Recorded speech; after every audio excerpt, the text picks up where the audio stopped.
Do you want me to do this? Oh, everybody. As good a place No, to you start. go, Will. No, you talk. No, you hang up. This is the kind of stuff we get up to on the Ultra Pod, folks. This kind of shenanigans. They're not as serious on the main, but the sponsors, when they come, they'll want kind of serious stuff. So we're trying to be serious before the sponsors come. We're going to play 20 odd minutes of the Ultra episode, just to give you a taste of it. If you want to sign up, get the full episodes.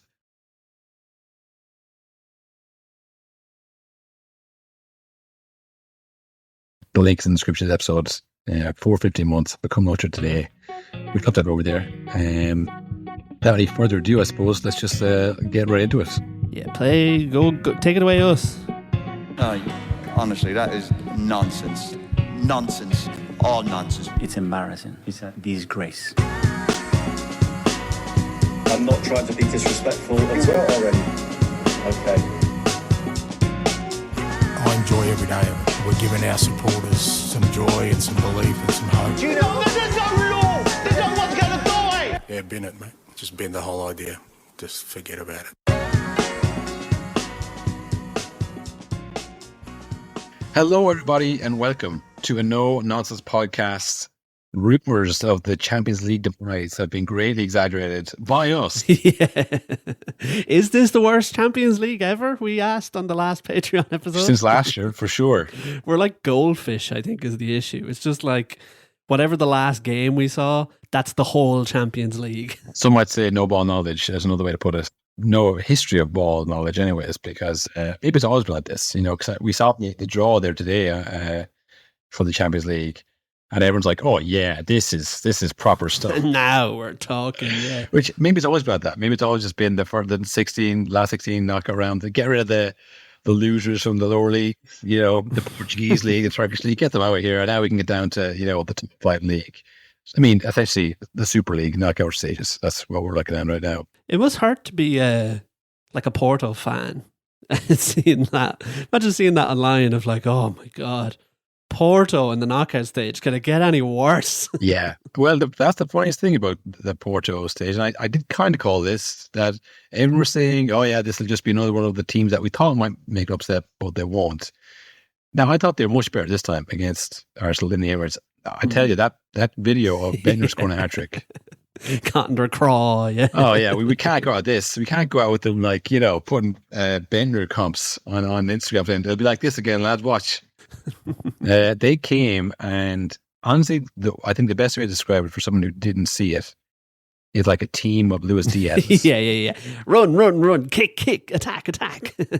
Not always the most composure in front of goal. No. Kind of a plan, but I mean, so much pace, so much energy. And I think on RT commentary, they said they can't keep this pace up forever the whole game. And usually when they say that, they do. It's when they don't say that and they let it go in the 60 minutes, they go, well, they couldn't keep this pace up forever. It's if you say it beforehand, that jinxes it. This is proven. That's not even a proven thing. And they said it beforehand, and they ran the whole game. Like I say, it wasn't always the most thought out.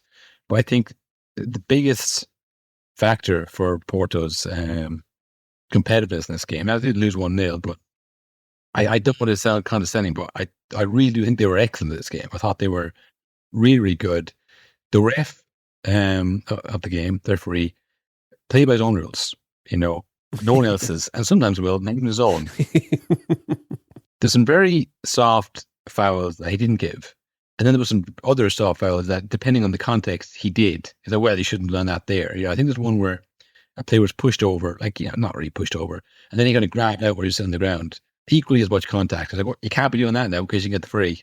And it was like very inconsistent. Don't be petty. Yeah, kind of getting pettiness. There was a lot of cynical fouling and stuff that stops Arsenal on the break. And not many cards for it. Not many cards for it. It was kind of consistent as well. It wasn't like the same players. It was different players who were systematically pulling players down on the break. Lots of pushing, lots of shoving. You'd almost say he lost control of the game, but I think this is exactly what he wanted. I think it was by design almost rather than he's lost control of this. I think he's pretty happy with where things are, to be honest. Yeah, it's back and forth, and there's lots of running, and there's lots of tackles flying in. He's not worried about the. Again, he's not going by the letter of the law here. He's heard the complaints about the Champions League. He said, "Do you want an exciting game? I'll give you one. They can do whatever they like." And it was exciting. Honestly, I think that is the greatest leveler, is the physicality. Like if someone's better than you, like, and you just go toe to, it's like a boxer. You know, you box clever. You don't go toe to toe with someone like Mike Tyson. You try and tire him out. You try and win on points because, like, you're not going to like out slug him. You know, so you go toe to Arsenal and go, you have a go, we have a go. Like they'll beat you. So like if you look at that as a good manager would look at, you would say, well, you know, we'll try and slow them down. We'll try and not let them get the ball to their attacking players. It was just like, I thought it was a great performance by them. And that's what you expect. But I think that's gone out of the game largely. And better teams are allowed to kind of steamroll teams because, like, I think even for the goal that Odegaard scored, he had some unbelievable feet there, kind of dancing on two players and put the ball in. And he was kind of slightly kicked afterwards. So he touched after the pass was played. Usually that we brought back for your card. You conceded the goal. Now your like defender is on it. Like that's like the beginning of the end. Then they go on, they win 2 and 3, but there was no card. They kind of got right back at it. Probably had 3 more fouls before the game, the half was over, and it was like they were still in it. Do you know? I think it was interesting in terms of the gap between teams that we're talking about. Like maybe that's the biggest thing that's got out of the game. Yeah, you're kind of the system, like the Man City systems and stuff. They're encouraged to tappa, win the free. You know, like don't worry, if they try stop you, we'll slow it down to the millisecond and find if they did something wrong and give you that chance or the goal that they took away from you. Yeah. I don't know if you saw, there's a while ago there where they had like, I don't know who put it up, it was another compilation of Haaland knocking players off the ball. That is real hater material. Who was that he scored the goal recently? It wasn't in the Premier League, remember, he was going at a goal and someone kind of came in to tackle him. I think it might have been Collins actually for Brentford. And he knocked him during that one. And they did like compilation of him doing that for Dortmund in the German league and it goal other times for City. But like you see those times the person isn't coming to absolutely mince him. They're coming to like hit the ball away. And he kind of like maybe stands like almost half trips him and uses his body out of the way. Whereas before it's like, you know, he'd be going into like mince him. Absolutely mince him, or like, you know, come in and shoulder charge with real force, you know, but like, you know, that's like, okay, it's 1-on-1 here. That's last and back. He's going down. He's going to get the benefit of the doubt here, not me. So it's like, even something like Haaland, it isn't just say like a speedy kind of tricky player. It is the attack for the attacker's benefit. You know what I mean? And even when De Bruyne's playing that ball, there's no one getting too close to him in case you stand on his toe or something afterwards, because then it's a free and a yellow card for you. And it's like, you know, it does suit the attacking play, I suppose, which I don't know if you'd argue that's a bad thing or not, but I do think it widens the gap when there's kind of no financial controls over how much teams can spend and how many players they can accumulate. So I don't know. It's interesting. I wonder how you think of this. Would you rather be more attacking and have maybe a bit more career-ending tackles every now and again, or would you rather just be, you know, kind of Super League everything but name? Well, it's funny because I think I've talked about this before in the podcast where anytime I watch like a League of Ireland game, it is like watching a game from the 90s, and it's genuinely so refreshing of just how, like, again, the games aren't out of control or anything, but it's so much more hard hitting, but everyone kind of just gets on with it. Like there's so much less like play into the referee, I think. Obviously it's still there, but it's not to the level that it is in the Premier League or like the big European games. It's nice to see football where people just kind of, you hurt him, you hit him a bit hard there, but he'll get up and he'll do it back to you and it's grand. It's all just like, it's all about the entertainment. Again, that's the whole point. Whereas I feel like that's kind of been stamped away in place of rules over the last few years. Yeah, I think it's maybe they think what entertainment is fast players scoring goals, which I think it is. Yeah. But it's like, but it's no fun when you can't touch them. Yeah, it just makes less, like if it's, those goals are great when you know that they're getting tackled and they're, you know, they've been in hell all game, and then you know, in the last kick of the game they go past 3 players and score an unbelievable goal. I know we saw Kudus' goal for West Ham where he literally went by 3 players, picked up the ball at all half, went by 3 players, put in the net, and then did the most obnoxious celebration I've seen in a long time. Or as people are calling it, like the coldest celebration. It's like, oh man, like he scored a goal after that, Will. He should have been like taken off his own action at points.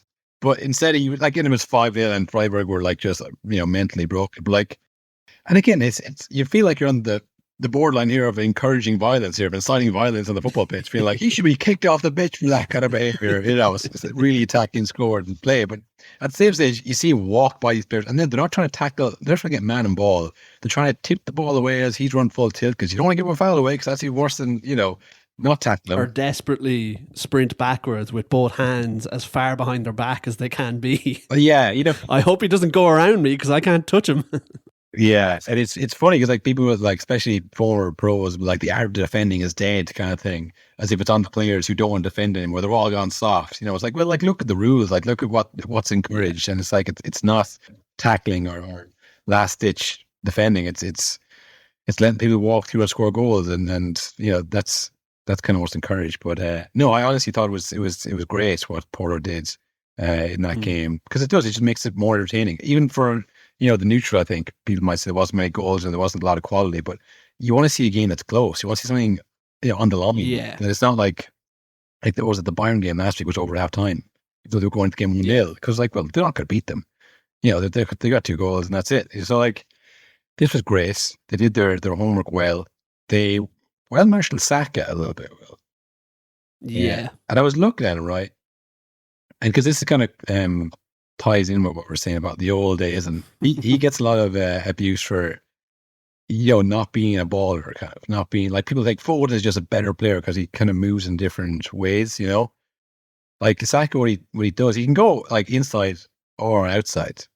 He'll come out his left, or he'll do that thing where he drags the ball behind him with the left, and he'll get it back around his right, and it's very predictable. It's nothing very unexpected, but it's extremely effective, and he's really quick and got great ball control. And like, even something like Robin did a lot more. Like, he was, he knew what he was going to do, but he did kind of stuff that wasn't kind of practiced. Do you know what I mean? Like, it wasn't, like, I'm thinking of that goal he scored against Man United in the corner. Like, that was just like, okay, it was left, but I mean, that was crazy. Like, to think that was going to work. You floated it from the corner, I'll kick it from like outside the box in the goal. Like, no chance. Yeah, we talked about that loads, where that's the type of thing where if he did that under Pep now, he'd be subbed 5 minutes later, even if he scored. Because it's like, that's not what we're doing around here. That doesn't work anymore.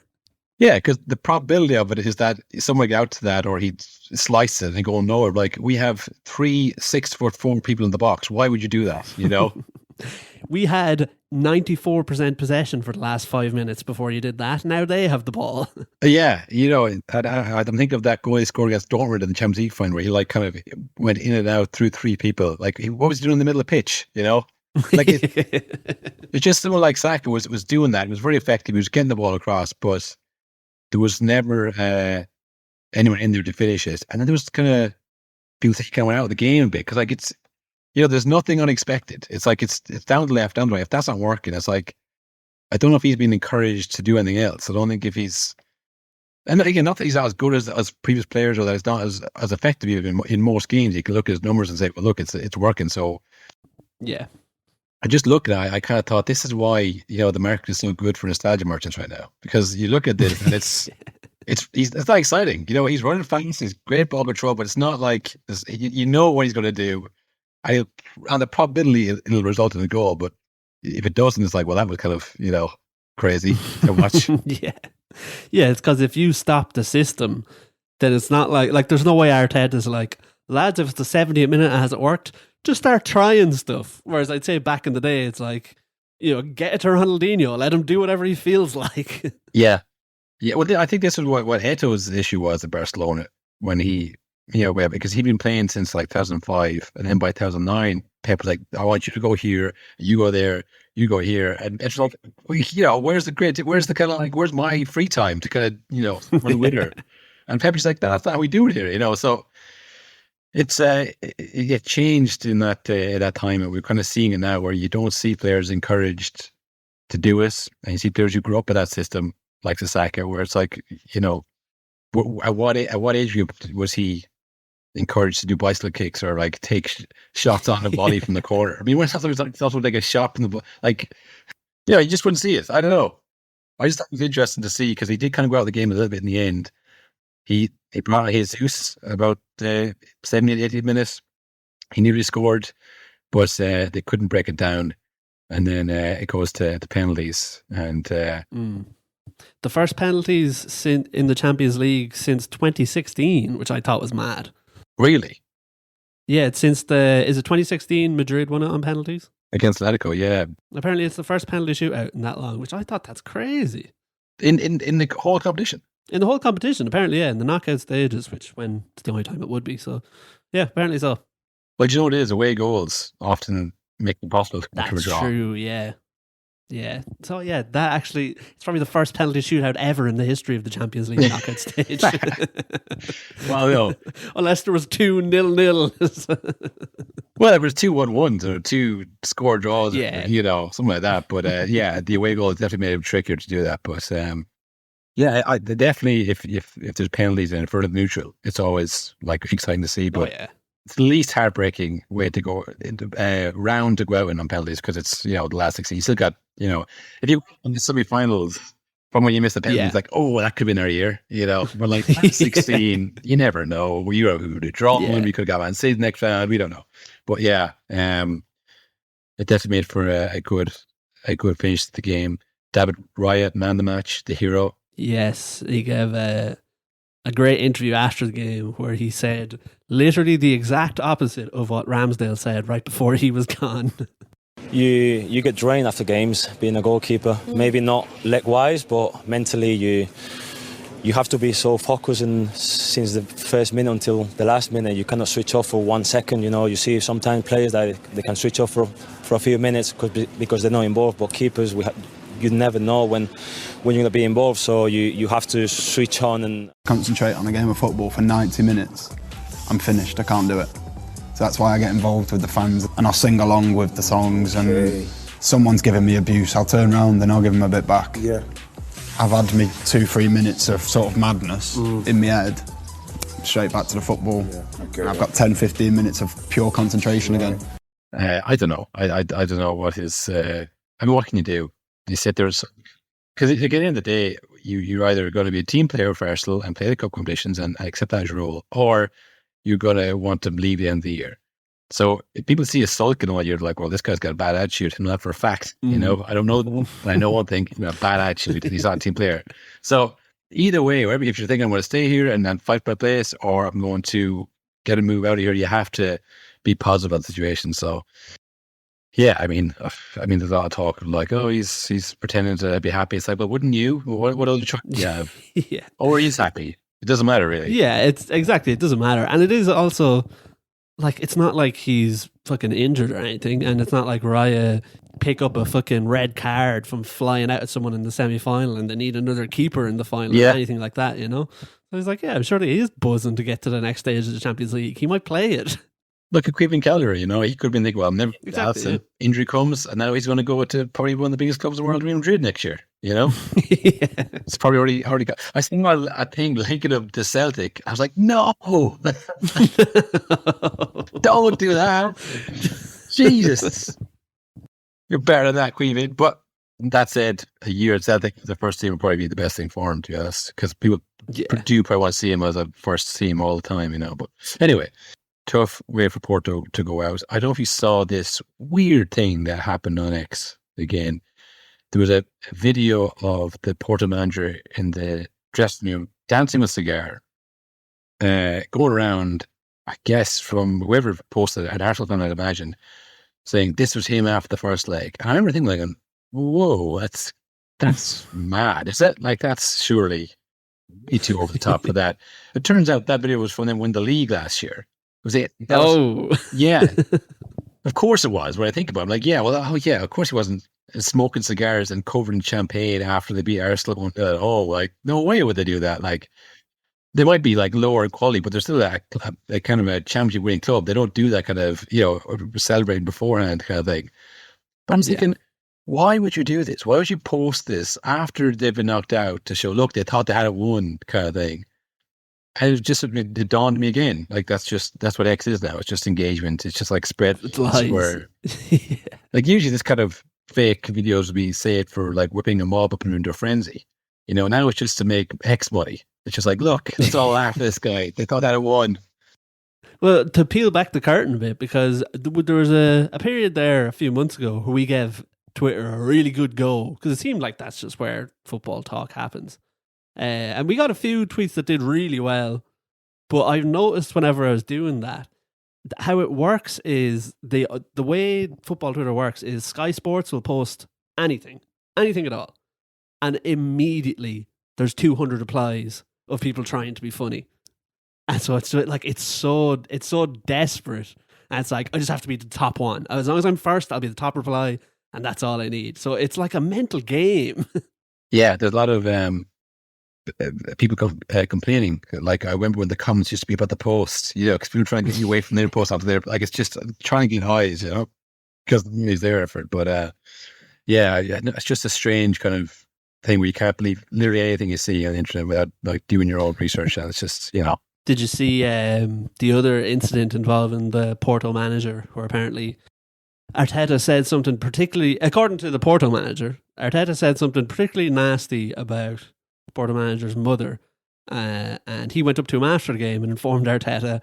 He didn't say this outright, but he implied that he went up to Arteta, gone to his ear and said, "Hey, my man's dead, by the way, just so you know." So that was extra bad, what you said to me earlier. Yeah, or something that Arteta denies, which, I mean, I think I would too if I found that out.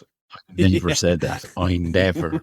No, that's not what I meant. I would never say anything like that about someone's mother, dead or alive. I would never, particularly dead or alive. It's the ultimate like trump card to pull out of like, oh yeah, I'll show him. Primary school classic. Something for your mom. My mom's dead, actually. No. I don't know, maybe she said. Maybe Arteta did say something. Maybe it was lost in translation. I'm assuming he's Portuguese. Arteta's obviously Spanish. So you never know. It could be, some words mean different things in different languages, the same word, that is, We'll never know for sure. It's a side of two stories. There's three stories. His story, Arteta's story, and the truth, Will. And yeah. And the fourth story, the lies on X. The lies on X and pictures of the manager celebrating the dressing room. Return picture. Maybe that's what it's about. He deserved it. He was celebrating too early, so maybe his mom is at fault here somehow. Yeah, he's just like, I saw you smoking that cigar. What the hell are you talking about? Yeah. It's like, do you kiss your mother with that smoky mouth? It's like, what? My mother's dead. Shy. What smoke? Pull the last leg.